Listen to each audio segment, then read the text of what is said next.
Muy buenos días, un cordial saludo nuevamente de Año Nuevo. Yo soy Gustavo Delgado, espero que se encuentre muy bien. Hoy estamos en vivo acompañados de doña Gladys Jiménez Arias, quien es la presidenta ejecutiva del Patronato Nacional de la Infancia. Feliz año también para usted, doña Gladys, ¿cómo le va? Feliz año, Gustavo. El Feliz micrófono. año, don Gustavo, a usted y a todos los radioescuchas.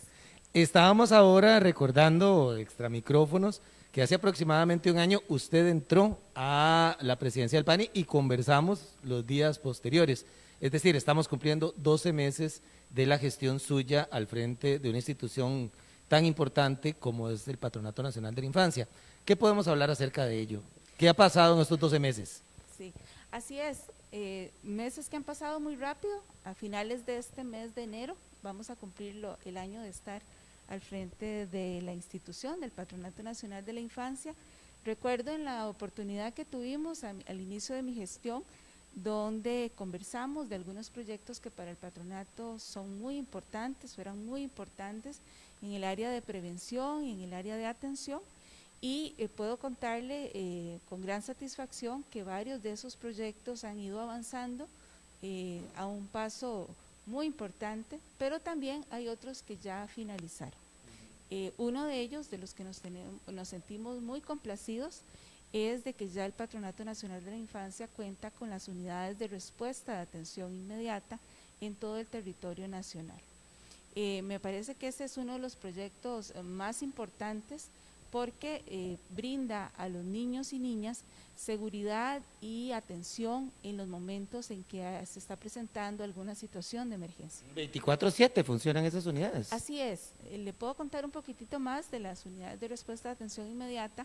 Nosotros teníamos en San José, o tenemos en San José, el servicio del Departamento de Atención Inmediata, que son los DAI. Y este también atiende 24/7, pero solo lo hacía en la zona de San José. Y las situaciones de emergencia se dan a toda hora, todos los días, Y en fines de en todo el semana, territorio. exactamente, y en todo el territorio nacional. Entonces teníamos una limitación en la que estos casos eran atendidos en primer término por los primeros respondedores, que es Fuerza Pública, Cruz Roja, Cuerpo de Bomberos, y a través de nuestro Centro de Orientación e Información, que es el COE, donde está el 91 PANI, se direccionaban y se coordinaban con estos primeros respondedores. La ventaja que tenemos ahora con las unidades de respuesta de atención inmediata es que el 911 PANI recibe la situación de urgencia, se hace un análisis de cronicidad, de frecuencia y de intensidad, y ahí se deriva el caso a estas unidades de respuesta en la zona donde está ocurriendo. Nosotros comenzamos con las primeras dos oficinas, con las primeras dos unidades de respuesta en el mes de mayo. Empezamos con Alajuela, que era una zona muy amplia que requería de este servicio, y también en la zona Brunca. Eso fue en mayo. Eso es Pacífico Sur, digámoslo así, Sí, ubicando a la gente. sí. ¿Dónde está esa oficina? ¿En qué Es cantón? una unidad que está en Ajá. Pérez Celedón. En Pérez, ok, Sí. perfecto. Luego, ya en el mes de junio, habilitamos otras dos URAI, que esas están ubicadas en Limón y en Cartago. Ya para agosto empezamos a trabajar muy fuerte para tener otras dos oficinas más y abrimos en la región de Chorotega, Huetar Norte. Y finalizamos ahora en el mes de octubre, en que nos acompañó el señor presidente para la inauguración, en la oficina de Heredia y en Punta Arenas. Entonces podemos decir que ya tenemos en todo el país este servicio. Sí, ya está cubierto el 100% del territorio nacional. Sí, este es un servicio que lo brindan, son 80 funcionarios y funcionarias profesionales en varias carreras, son abogados, criminólogos, trabajadores sociales y psicólogos que de manera coordinada atienden los casos. Y si quiere, pues le puedo comentar un poco cómo funciona la unidad de respuesta. Sí, es un equipo interdisciplinario que está ubicado en cada una de estas unidades. Por supuesto que sí, me interesa que nos cuente un poco cuál es el accionar ya interno de cada una de ellas. Sí, le comentaba al inicio que el 911 PANI recibe las situaciones de emergencia que se presentan a cualquier hora. Si esa Perdón que le situación… interrumpa, doña Gladys, Sí, pero verá que la gente lo que hace es marcar 911. sí, Ok. eso lo explico para aclararlo. Sí. El 911 recibe todas las denuncias, pero recordemos que ellos lo direccionan a la entidad a la que corresponde. Lo redireccionan a la Fuerza Pública, al PANI. Nosotros tenemos ya desde hace algunos años el servicio del Centro de Orientación e Información, donde está ubicado el 91 PANI. Ellos también trabajan 24/7, reciben el caso, la situación de emergencia, pero ahora se coordina directamente con la SURAI. Entonces, 91 PANI coordina directamente con la URAI, le informa de la situación y la URAI tiene un plazo de 24 horas para atender esa situación. En La acompañamiento ventaja, con las autoridades, me imagino por yo. supuesto, Sí. y va a depender de la situación que se esté presentando, la situación de riesgo, que son de muchas clases, ¿verdad? Y una vez que se ve el incidente, se traslada los funcionarios a atenderlo. Y ahí es muy interesante porque se valoran varias situaciones. Se valora la situación de riesgo, se valora también los factores protectores que pudieran estarse dando en el caso concreto. Y le cuento algunas de las situaciones que se atienden. Por ejemplo, en estas situaciones de emergencia, recordemos que el PANI, primero quiero hacer esta aclaración, el PANI atiende durante todo el año aproximadamente 75,000 denuncias que involucran a más de 85,000, 90,000 niños y niñas, ¿verdad? Pero las que atienden la SURAI son aquellas que tienen que atenderse porque está sucediendo en el acto, porque hay una emergencia. Y muchas de esas situaciones obedecen a negligencia severa. Por ejemplo, niños pequeños que están solos en la casa y que es repartida la situación. O por ejemplo, atendemos situaciones de violencia intrafamiliar, donde hay una situación, discusiones, pleitos, por así decirlo, entre papá y mamá o los vecinos, y intervienen los niños y niñas. Entonces el patronato pues interviene, valora la situación, valora si hay factores protectores en la situación que se está presentando, si hay recursos familiares y se dictan las medidas de protección que correspondan de urgencia. Una vez que se atiende el caso, ya sí es trasladado a la oficina local que corresponda. Nosotros tenemos en el Patronato Nacional de la Infancia oficinas que están ubicadas, más de 64 oficinas locales que están ubicadas en todo el territorio y ya les corresponderá a ellos realizar todo el proceso especial de protección. Perdón, doña Gladys, ¿y cómo ha sido el comportamiento de la relación o de la situación de la infancia en medio de la pandemia? Porque usted arranca en enero, ahora lo hablábamos, y prácticamente que mes y medio después se declara la pandemia en Costa Rica y estamos todavía en esta situación. Sí, efectivamente nosotros empezamos, bueno, yo entré en enero y prácticamente que empezamos a trabajar para atender la situación de pandemia. Hemos hecho una valoración durante todos estos meses para ver si ha habido incremento derivado de la situación de violencia. Más tiempo miembros de la familia en la casa y los Sí, niños estudiando desde la porque casa. tengo que decirle, don Gustavo, que lastimosamente el hogar no es el lugar, la familia, no necesariamente siempre es el lugar más seguro para nuestros niños y niñas. Una gran situación de riesgo, de negligencia, de maltrato, abuso se da dentro de los hogares y donde podían los niños denunciar, o los adolescentes denunciar estas situaciones, en muchos casos es en la escuela o en el colegio, o cuando iban a la misa, o cuando van a la comunidad, alguna actividad en la asociación de desarrollo, etcétera. El hecho de que se hubiesen adoptado medidas muy oportunas, por cierto, que es el confinamiento y que los niños queden en la casa por los primeros meses de la pandemia, pues hizo que los lugares de denuncia usuales no estuvieran para ellos. Sí, incluso, perdón, antes se podía identificar a un niño que tal vez estaba decaído o que manifestaba un moretón, un raspón, y entonces el educador podía llegar y decir, no, algo está pasando aquí raro, pero ya ni eso, ¿verdad? Bueno, nosotros empezamos a buscar, a monitorear si había un aumento. En los primeros meses no se presentó incremento y precisamente veíamos si ese no incremento se derivaba de que los niños no estaban pudiendo denunciar. Entonces empezamos a trabajar desde el patronato, que recordemos que el patronato también coordina el Consejo Nacional de Niñez y Adolescencia, y empezamos a realizar diferentes gestiones. Dentro de ellas lanzamos campañas se lanzaron 10 campañas el año pasado que iban dirigidas a cómo podían aplicarse medidas de higiene y de seguridad en la casa.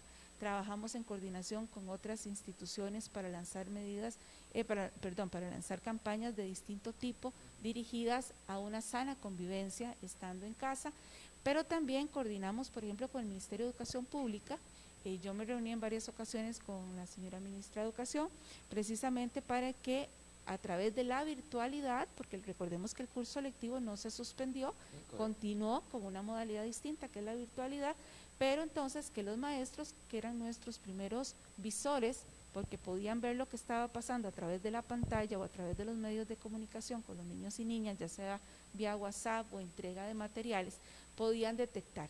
Yo siempre he dicho que en una clase uno tiene 30, 40 estudiantes, pero siempre habrá 3 o 4 a los que uno tiene que prestarles mayor atención. Entonces les pedimos a los docentes que a esos chicos les prestáramos mayor cuidado para ver si se está dando situación de riesgo. Entonces tampoco es que del todo se ha dejado, ¿verdad?, de dar. Igual hemos venido trabajando con el Hospital Nacional de Niños para detectar las situaciones que se podrían estar dando. Lanzamos campañas para evitar algunas de las situaciones de accidentes que se estaban presentando, por ejemplo, un incremento en quemaduras, se dio un incremento en intoxicaciones y en un elemento que para nosotros es muy preocupante en casos de abuso sexual, ¿verdad? Y que también es muy derivado a que la víctima está en la casa en muchas ocasiones con su ofensor. Entonces, hemos tratado de implementar otras vías. El PAN implementó que no teníamos varios servicios de línea, la 1147, la línea adolescente madre, pero entonces abrimos un WhatsApp para que fuera más fácil no solo la denuncia, sino la comunicación con los niños y las niñas. Este es un servicio interesante porque lo informamos a la población de tal manera que supieran que si tenían alguna inquietud de cualquier tipo, los niños podían llamar y los adolescentes. Esta línea es confidencial y es atendida por psicólogos y trabajadores sociales. Entonces hemos tenido, por ejemplo, llamadas de adolescentes donde nos informan de que están con depresión, que están con ansiedad, que está pasando alguna situación en la casa, y a veces es simplemente para conversar y para hablar. Entonces yo aprovecho para mencionar que el 8989-1147 es una línea para que está atendida por profesionales del PAN y que es totalmente confidencial y donde se puede llamar no solo a denunciar, sino para ser atendidos y hablar y conversar. Si algo yo tengo que reconocer es que en los últimos años el patronato ha buscado la manera de estar más cerca de la gente y habilitar todo tipo de canales de comunicación, ya sea líneas telefónicas, WhatsApp ahora que usted lo menciona, redes sociales. A mí me parece que eso es importante y creo que la gente lo está aprovechando, ¿verdad? Así es, así es. Y precisamente este servicio que les mencionaba al inicio de las unidades de respuesta de atención inmediata es otro mecanismo también para atender las situaciones en medio de la pandemia. Y un reto que tuvo el patronato muy importante con ocasión de la pandemia, que es la pregunta que usted me hacía, es cómo atender a nuestros niños y niñas que estaban bajo nuestra protección para evitar que se dieran contagios en los albergues y en los lugares que nosotros tenemos, que son más de 46 albergues y 51 ONGs que brindan servicio residencial. Entonces habilitamos los servicios de asistencia sanitaria regional y habilitamos también el programa COVID para poder atender a los niños que teníamos, ya sea que resultaran positivos o sospechosos, y después de que ya pasaban el tiempo de permanencia en estos lugares que se habilitaron, podían entonces ya ingresar a nuestros albergues. Eso ha hecho que nosotros tengamos una muy baja incidencia de casos dentro de los albergues, ¿verdad? Que era una situación que nos preocupaba porque en los albergues tenemos no solo a los niños, niñas, adolescentes, sino que también tenemos a las personas cuidadoras, que algunas de ellas estaban dentro de los grupos de riesgo. Entonces había que buscar y maximizar el recurso evitando contagios. La otra cara de la pandemia, doña Gladys, es la parte económica. Pero está la parte sanitaria y está la parte económica. Así es. Y quisiera saber qué tanto ha afectado las repercusiones económicas que hemos experimentado, no solamente a nivel de las finanzas públicas, también el bolsillo de toda la ciudadanía, o de la mayoría de la ciudadanía, con respecto a lo que es la atención de los niños y las niñas. Y aquí voy tanto a la responsabilidad específica del PANI, ¿verdad?, la atención específica del PANI, como también, como usted mencionaba ahora, de los centros, esas ONGs que muchas viven de donaciones y de voluntariado y que evidentemente por esta situación han mermado estos recursos. Sí, la afectación se ha dado de todo tipo. La situación que está atravesando el país está causando que, por ejemplo, en los proyectos o programas sociales tengamos algún impacto significativo. Y nos hemos tenido que buscar otras alternativas para poder seguir atendiendo las situaciones que se presentan día a día. La situación presupuestaria no es ajena a las instituciones y de hecho afecta a algunos programas. De hecho, yo he insistido que el presupuesto para el próximo año del Patronato Nacional de la Infancia… De este año. De este año, Sí, perdón, sí, todavía sí. se queda uno con esa idea. Sí, Y va sí, a sí, sí, pasarme claro. seguro por estos Ya uno se primeros empieza a días. normalizar como a Sí. finales de enero. Así es, así es. Okay. El presupuesto para este año tuvo una reducción significativa. Tenemos una brecha ahí que tenemos que ver cómo llenamos de casi 15,000 millones en relación con el presupuesto del 2020. Que déjeme decirle que tenemos una muy alta ejecución presupuestaria del presupuesto 2020, pero para el 2021 tenemos una reducción significativa del presupuesto que va a impactar en el segundo semestre en algunos programas sociales y que estamos buscando cómo llenar esa brecha para que no nos afecte. Programas efectivamente, como usted menciona, las ONGs que nos brindan servicio, pero también tenemos algunos programas que cumplen metas del plan de desarrollo, que son las becas de adolescentes madres, que podrían tener un impacto también. Qué duro. Tenemos también, el patronato tiene muchos programas, ¿verdad? A veces conocemos una cara del patronato y no todas las que se trabajan en el área preventiva. Por ejemplo, los CIDAIS, que son los centros de cuidado, nosotros pertenecemos a la Red Nacional de Cuidado. El patronato subsidia a 95 centros de cuidado que durante la pandemia se mantuvieron abiertos. Lo que hicimos fue reinventar el programa, entonces muchos de los padres decidieron, bueno, no fueron muchos, en realidad decidieron no enviar a los niños al centro de cuidado porque prefirieron que quedaran en la casa, entonces se les dio comida servida o se entregó diarios en estos centros de cuidado y permanecieron abiertos durante todo este tiempo para que papá y mamá pudieran trabajar. Y también comentarle que precisamente el día de ayer estuvimos firmando con el señor presidente, el ministro de Desarrollo Humano, don Juan Luis Bermúdez, y con la ministra de la Condición de la Mujer, doña Marcela Guerrero, firmamos ayer un decreto para crear el programa NIDO, ¿verdad? NIDO, su nombre lo dice, es Niñez, Desarrollo y Oportunidades. Es un programa de coordinación interinstitucional y de atención integral dirigido a los niños y niñas para brindar protección integral en la primera infancia. Buenísimo. Ese es un programa que, si me permite ahora contar, le puedo ampliar un poquito más. No, por favor. Perfecto. Sí nos interesa bastante. Yo vi la noticia ayer y es importante que la gente pues la conozca. Le decía que NIDO es un programa de coordinación interinstitucional y de atención integral que se enmarca dentro de la estrategia Puente al Desarrollo y también cumple con los objetivos de la Agenda 2030 y además nos permite cumplir con los convenios internacionales que hemos suscrito y los compromisos en la Convención sobre los Derechos del Niño, por ejemplo. Este es un programa muy interesante porque realmente nos reta como Sistema Nacional de Protección, que está en el Código de Niñez y la Adolescencia, que es toda la red de instituciones que nos corresponde garantizarle los derechos a los niños y las niñas, y cada uno dentro de su ámbito de competencia. Entonces, en este programa participan 17 instituciones de distinta forma, pero hay algunas que tenemos mandatos muy específicos. Entonces, se lo cuento para que los televidentes más o menos entiendan de qué se trata. Es un acompañamiento que nosotros vamos a brindar a las mujeres y con prioridad a las adolescentes madres, pero también a las mujeres que están en estado de gestación o de lactancia, y les vamos a brindar acompañamiento durante los primeros 36 meses de vida de ese bebé. ¿Qué tipo de acompañamiento? En el área de salud, por ejemplo, vigilar que tengan una adecuada nutrición y acompañar ese proceso, en el proceso de vacunación, de seguimiento de citas. En el ámbito de la protección, el Patronato Nacional de la Infancia participa con las mamás en los programas de Academia de Crianza, enseñándoles cómo tener una disciplina positiva con los niños, cómo establecer métodos y estrategias y habilidades para las academias de crianza.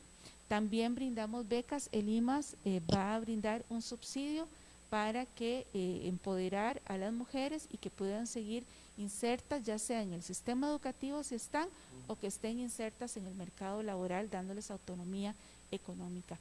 Y como verá, son distintas. El INAMO, por ejemplo, a través de sus programas va a acompañar a estas madres. Entonces el acompañamiento es de todo tipo, en el área de la educación, en el área de la salud, en el área de la protección, en el área de la nutrición, que es el acompañamiento a la mujer, pero también a ese niño y niña durante esos 36 meses de vida.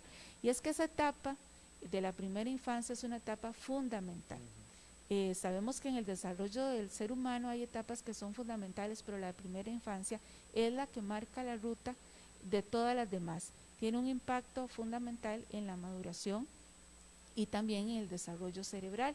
Entonces, si los niños y niñas se desarrollan en un entorno agradable, adecuado, tienen la posibilidad, que no lo mencioné, de participar en un centro o en la red de cuidado, ya sea del PANI, las que tiene el IMAS o la que tiene Sensinay, que también participa en este programa, es poder permitir que los niños y niñas estén cuidados adecuadamente mientras mamá va a estudiar o va a trabajar, ¿verdad? Entonces tienen acceso a la red de cuidado, y también tienen la posibilidad de que se le dé un acompañamiento en el área de la salud y la nutrición. Y esto permite de alguna manera cortar el círculo de la pobreza, de la violencia y de la desigualdad. Muy interesante, definitivamente. Y me faltó decirles Sí, que el patronato tuvo el último semestre del año pasado, desarrollar el plan piloto. ¿Qué fue el plan piloto? Y es que esa es la parte que quería llegar. Son 1.900 madres que ubicamos a través de las juntas de protección. El PANI tiene juntas de protección en todos los cantones y distritos. Entonces, en 73 cantones y 3 distritos identificamos 1.900 madres a las que se les acompañó durante 8 semanas con videos virtuales para enseñarles habilidades para la crianza positiva de sus niños y niñas. En tiempos, y ellas tenían que hacer una devolución de lo que aprendieron a través de distintos medios, del WhatsApp, un video, un mensaje, una carta. ¿Dejaban tarea? Sí, dejábamos tarea. Y fue muy significativo escuchar ayer a las mamás que participaron de cómo aprendieron en este programa. Pero además cerramos en el mes de diciembre y en enero con la entrega de una cuna, y entregamos artículos para el bebé, y también entregamos artículos para la higiene, sobre todo en tiempo de pandemia. Entonces se les entregó un paquetito, y a partir de ahora ellas son el plan piloto que inicia con todos estos servicios que le acabo de mencionar. Excelente. Ahora que usted menciona esos 73 cantones, el PANI también tiene una estrecha relación en la comunidad con los gobiernos locales, incluso hasta con asociaciones, o la creación de una organización propiamente comunitaria. ¿Cómo visualizan eso para este 2021? Por ejemplo, el patronato ha financiado parques para niños yo creo que en todos los cantones del país, a través de los gobiernos locales o trabajando con asociaciones de desarrollo. ¿Eso lo planean continuar para este 2021? Sí, por supuesto. Nosotros tenemos en el Código Nacional, Código Niñez y Adolescencia, se crea el Sistema Nacional de Protección. Y hay una base que es la base comunitaria de los subsistemas locales. Esa es para mí la parte más importante y más robusta que tiene el sistema, pero que estamos trabajando realmente para que cumpla la función y el mandato legal que se le confirió en el código. Y ahí están las juntas de protección, que son las que le acabo de mencionar, por ejemplo, que sacaron adelante este proyecto de Mis Primeras Huellas, y también trabajan distintas acciones. En estas juntas y en los subsistemas locales que también coordina el Patronato Nacional de la Infancia, y en los consejos participativos que están los niños, niñas y adolescentes participando, tenemos 98 consejos participativos, un número mayor a 80 de las juntas de protección, que son gente de la comunidad, pero también de instituciones. Entonces está la Caja, está el Ministerio de Seguridad Pública, está la Cruz Roja, participan dentro de estos grupos y se hacen trabajos, se presentan proyectos, realizan acciones de la comunidad, y cada uno de entre las realidades muy particulares que tiene cada comunidad. Decirle que vamos a continuar. El año pasado teníamos varios proyectos para trabajar. El Fondo Nacional de Niñez y Adolescencia brinda recursos para que dentro de estos grupos locales se puedan realizar proyectos. El año pasado teníamos varios, pero todos eran muchos de participación directa y por tema de la pandemia hubo que modificarlos, pero para este año los proyectos van, ¿verdad? Son proyectos que realizan las comunidades y subsidiados por el Fondo Nacional de Niñez y Adolescencia y que nos parece que tiene un impacto significativo. Quiero comentarle, ahora que usted habló de los parques, que en estos últimos 3-4 años se han construido con subsidio del Patronato Nacional de la Infancia y en coordinación con las asociaciones de desarrollo y con las municipalidades, más de 378 parques. Este año, 2020, construimos 88 parques y esperamos en este 2021 más, porque ya tenemos más municipalidades y más asociaciones de desarrollo interesadas en llevar a cabo estos parques. Buenísimo, que la gente los cuide, ¿verdad? Es muy importante. Muy importante que los cuiden. Es muy importante.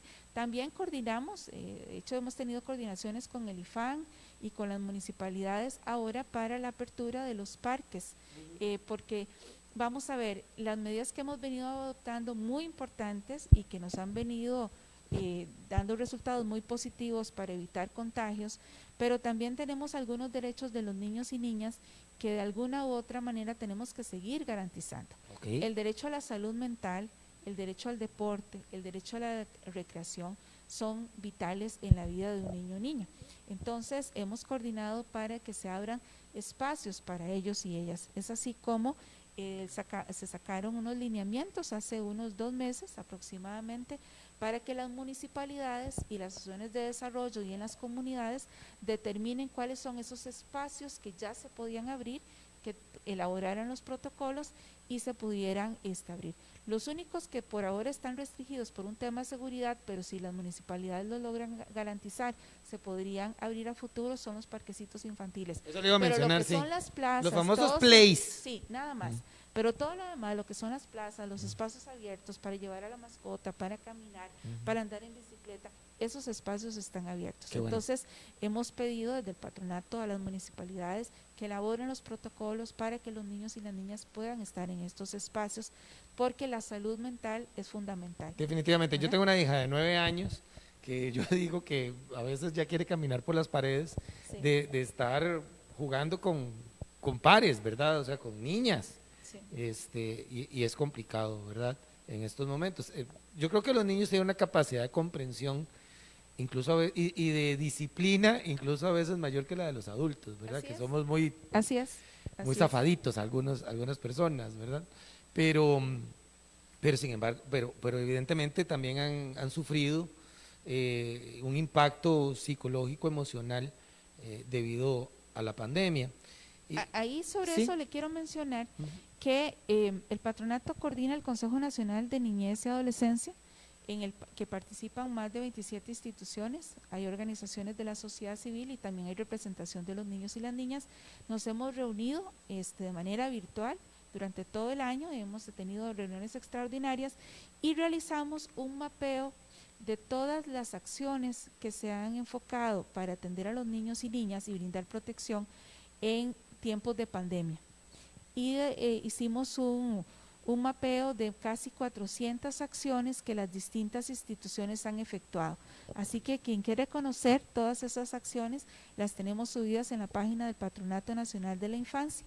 Identificamos las recomendaciones que nos hicieron los organismos internacionales en materia de derechos humanos para atender la pandemia en todos los derechos: salud, protección, educación, y esas recomendaciones se revisaron a la luz de las acciones que estaba haciendo el Estado o cuáles podíamos hacer y se mapearon 400 acciones, ¿verdad? Entonces, en el área preventiva, en el área de atención. Entonces, esos recursos están en la página, lo pueden buscar como acciones que ha realizado el Consejo para atender la pandemia y garantizar los derechos de los niños y las niñas. Excelente. Yo quiero invitar a las personas a que visiten la página del PANI, es muy amigable y tiene muchísima información, es de pani.go.cr, ¿verdad? Es bastante sencillo. O lo googlea, ¿verdad? Y pone PANI o patronato. También nosotros, yo tengo que decir que nos sentimos muy orgullosos. Yo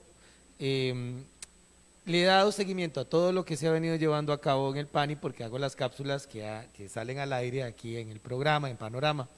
Y es mucho, ¿verdad? Es muchísimo lo que está involucrado. No nos da media hora para hablar de todas las acciones emprendidas solamente en 2020, ¿verdad? Así es. Pero sí nos sentimos muy contentos, doña Gladys, de ser también una caja de resonancia de lo que viene llevando a cabo el patronato y esperamos seguirlo siendo porque es también un deber de los medios de comunicación informar de este tipo de noticias y no solamente destacar lo negativo. Sobre todo en tiempos en que la gente está más ansiosa por recibir pues, buenas noticias, ¿verdad?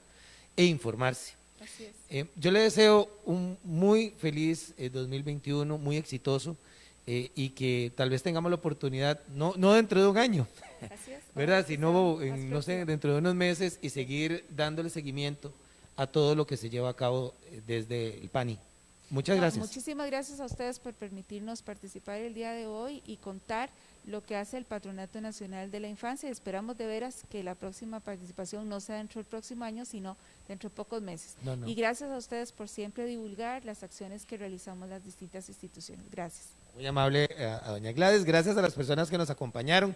Nosotros tendremos el martes entrevista, vamos a estar hablando con la Asociación de Centros de Educación Privada, ¿verdad? Que están muy interesados en ver cómo avanza todo este proceso desde el Ministerio de Educación para lo que es el inicio del curso lectivo. Todos los días estamos recibiendo noticias nuevas con respecto al inicio de clases, es importante, sobre todo que papás y mamás prestemos atención con respecto a ese tema, pero recordarle que mañana también tendremos panorama a partir de las 7 de la mañana, cordialmente invitados para que nos escuchen. Que esté muy bien.